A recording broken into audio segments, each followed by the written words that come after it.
ఇవాళ సోమిరెడ్డి ఇవాళ అంత పెద్ద బహిరంగ సభ్యులు నువ్వు ఒక్కరివి డోర్ కొట్టి సోమిరెడ్డి కోసం చెప్పాలని నేను ఇన్ని రోజులు అనుకోలేదు. కానీ ఇప్పుడు చెప్పక తప్పలేదు. ఎందుకంటే సోమిరెడ్డి చీటింగ్ చేయడంలో #1 హీరో. అసలు హీరో పాత్ర అంటే చీటింగ్లలో #1 హీరో. అందరికి తెలుసు, మీ అందరికి కూడా తెలుసు. మనిషిని ఎట్లా ట్రాప్ చేయాలంటే 5 నిమిషాలలో ట్రాప్ చేస్తాడు. మన ఎన్నుకున్నాడు ఒక వెనక మళ్ళీ చూస్తే వాడిని మాయం చేస్తాడు. అట్లాంటి వ్యక్తి సోమిరెడ్డి, మీ అందరికి తెలుసు.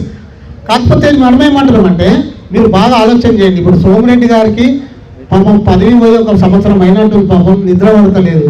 ఆయనకు డబ్బులు విపరీతమైన డబ్బులు వచ్చినాయి. ఆయనకి ఎప్పుడు డబ్బులు పెట్టాలి, ఓట్లు కొనాలి, మందు తాగాలి, తినిపించాలి, గెలవాలి, మళ్ళీ నడిపించాలి. మేము ఎంపీటీసీగా టీఆర్ఎస్లో చేసినప్పుడు నాకు కూడా తెలుసు ఆయన కోసం చాలా. మరి ఇలా నువ్వు ఫైనల్ లెవెల్ చేస్తాని సర్పంచ్గా గెలిచినప్పుడు హామీ ఇచ్చినావు.